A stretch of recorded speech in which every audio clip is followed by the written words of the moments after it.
All right, this is my coach interview. Second one, we have Eileen Ascalise here. She's the head coach of Ursinus women's soccer team. Hi, Eileen. Hi, Renee. So, how many years have you been in this profession? My first ever coaching gig was a year after I graduated college. So I've been coaching college level since the 2007 fall season. So what are we at? I'm on my, 11. I guess my 11th season. Nice. Cool. And how many years have you been at Ursinus? I have been at Ursinus about a year and a half. I came in March of 2017. Cool. All right. So my class right now is about student athlete well-being. So I'm just going to ask you about 5 questions. Sure. So what is your definition of student athlete well-being? My definition of student athlete well-being would center around student athletes, my players, being able to be successful in everything that they set out to do. And that mainly means, or certainly the forefront of that, is academic success. That their minds are clear, their mental state is strong, that they're able to get up, be prepared for class, go to class with an open mind, do the work, take the test, understand the content, and ultimately finish the class with more knowledge than they ended. I also would define student athlete well-being being able to make good decisions, knowing right from wrong, knowing smart from not smart, and being able to make sure that they're taking care of their bodies and their minds and themselves as much as possible. And the third would be to be able to come out and give their all to soccer for the 2.5 hours that I ask of them. And that all centers around simply taking care of themselves. Cool. All right. What do you perceive as your organization's greatest strength in regards to student athlete well-being? We're going to start with just Ursinus in general. So what do you think is Ursinus' greatest strength in regards? Sure. Ursinus' greatest strength is that we welcome all walks of life.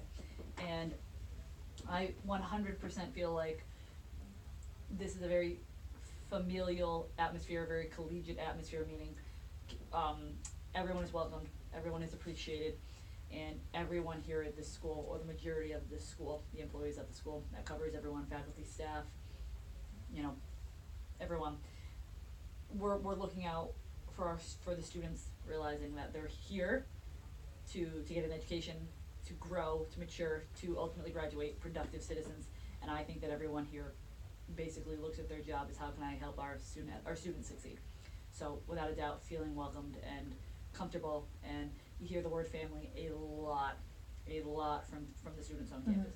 So everyone's heads are in the right place when it comes to our students are the most important part of this university. Cool. And sort of the same question, but from the perspective of just the women's soccer team. Sure. You repeat the actual, can you give me the whole? Yep. It's what do you perceive as your organization's greatest strength in regards to student athlete well-being? Sure. I think the greatest strength comes from getting to know your players really, really well. And, every coach steps into a new situation, whether it's 10 years ago, 2 days ago, whatever it might be. But it ultimately comes down to building relationships with your athletes. Oftentimes that starts with the recruiting process. As we know, Renee, we have 10 freshmen.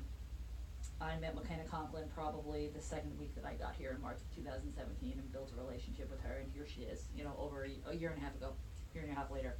It's and that's the majority of our freshmen. It's getting to know them during the recruiting process, for sure. To figure out what makes them tick. Are they a good fit? Is this a place that they can succeed? Is it not a place that they can succeed?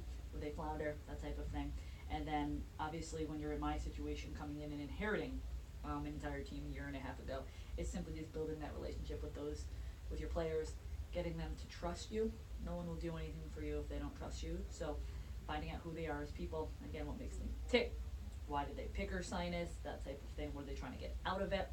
So I think in terms of our program, our biggest strength right now is is a year and a half later. Certainly takes time. You have to build it. Is I do believe that these young ladies that we work with trust us. I think that they appreciate the effort, the commitment level to the program, and I certainly feel like they are far more comfortable now than they were when I first got here with me because they know me. Yeah. And I think the same for you, for Juan, for Renee, for Maria, simply because you've gone out of your way to get to know them, to build relationships with them, to ask them how they're doing, what's up, to joke with them, to have harder conversations with them. That's not easy to do in the first place, but unless you attempt it, you'll never have any type of really good relationship. And if you don't have a good relationship, it's hard to get out of them what you really want to get out of them when it comes to the soccer. Yeah, for sure. Mm-hmm. All right. Yes. So we got question number 3 here. Yes. What do you perceive as your What do you perceive as your organization's greatest need or deficit in regards to student athlete well-being? We're gonna do the same thing, Ursinus and then the women's soccer team. Sure. Well, it's a hard question. Let me think over here. All good. Take your time. Yeah.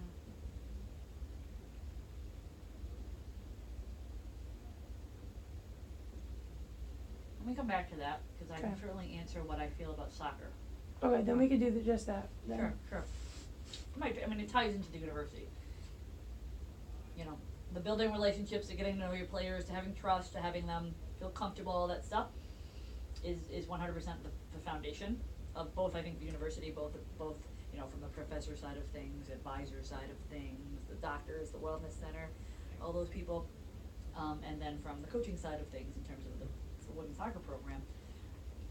I value so much what you, Maria, and Juan have done to get to know our players, and I value so much how much they value you. They don't look at you as just, you know, you show up and you're here for a couple hours and you go. I wish that I had full-time help. I wish you were here every single day, so like when I have meetings with all the freshmen tomorrow and Wednesday, you're here. Mm-hmm. That they get to hear your voice more than just, you know, for a small amount of time, you know, the days that we have soccer practice and games. Yeah.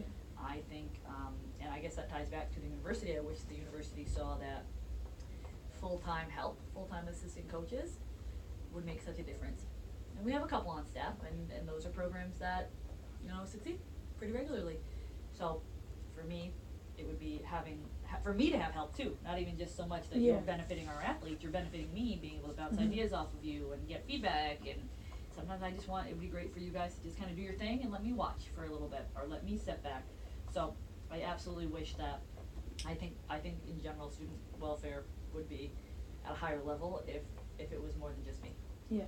Now, do you think those other programs, like another sport team, Yep. do you think they're successful because they have all that full-time staff, or they were successful so now they are able to have that full-time staff? I think it's more, you know, I think it's a little mixture of both, but I think in general, programs that have, the programs here in general, who have full-time assistants are more successful because there's more eyes, there's more ears, there's more voices, there's Yeah. more people who are, you know, if I'm not here, can someone go to you, or simple just two different opinions on things Yeah. is a good thing sometimes too. So I think it's a little bit of both, for sure, but I think, you know, extra hands.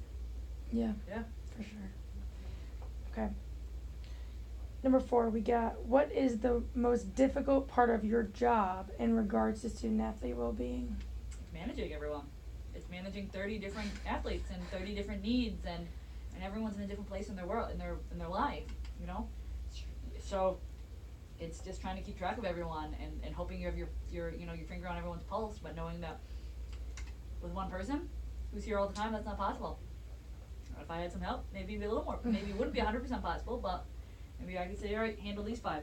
Yeah. Pay attention to these 5. Instead I'll pay of attention. one person to deal Sure. with 30 people. Sure. It's simple. We've got a big roster and young women with a lot of different emotions, and you know, that's 100% it. Just being able to manage their well-being in general. Yeah. Alright, and this one's the last one. Sure. So, at the collegiate level, student athletes have a bit more responsibility for their personal well-being. What role do you play, if any, in educating the student athletes in regards to keeping themselves healthy? Sure. So at the collegiate level, as you know,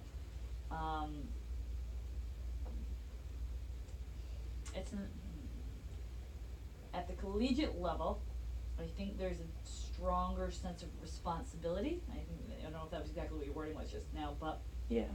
I'm telling my athletes that you are representing a whole lot more than yourself, and that you being a part of a program is different than being part of a team, and that everything you do matters. So your decisions matter. And we've said this before, that one person on the team, one person equals the team. Mhm. So if you decide to make one mistake or you have an unfortunate incident, it's not just going to be Renee Walker, you made a mistake. It's going to be Renee Walker of the women's soccer team made a mistake. Yeah. So we talk a lot about personal responsibility and bigger than yourself.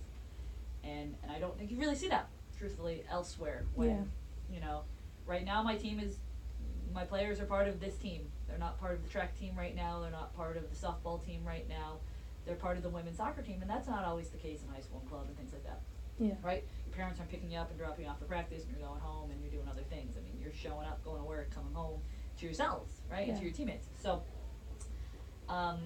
we try to educate in that sense, in saying that your decisions are under scrutiny, whether you realize it or not. You're representing Ursinus. You're representing me as a full-time coach. This is my full-time job. You're representing an athletic director. You're representing the NCAA. You're representing your class, your parents, everything. And I don't think that's a mentality that you hear a lot about outside of this environment, outside of professional soccer, professional sports. And the next thing under professional sports, semi-professional sports. And the next thing under semi-professional sports is college. Yeah. At this point, so we do our best to understand. I'm not trying to take away your fun. I'm not trying to rain on your parade, but you make a decision that you might regret, whether it's a post on social media, whether it's having a little bit too much to drink, whether it's having a bad public breakup. I mean, if people see it, they're gonna probably identify you as more than just Renee Walker. It's gonna be Renee Walker of the women's soccer team. Yeah. So it's a conversation we certainly have, and we have multiple times throughout the year. Cool. Well, that's all I got. Thank you so much. Sure.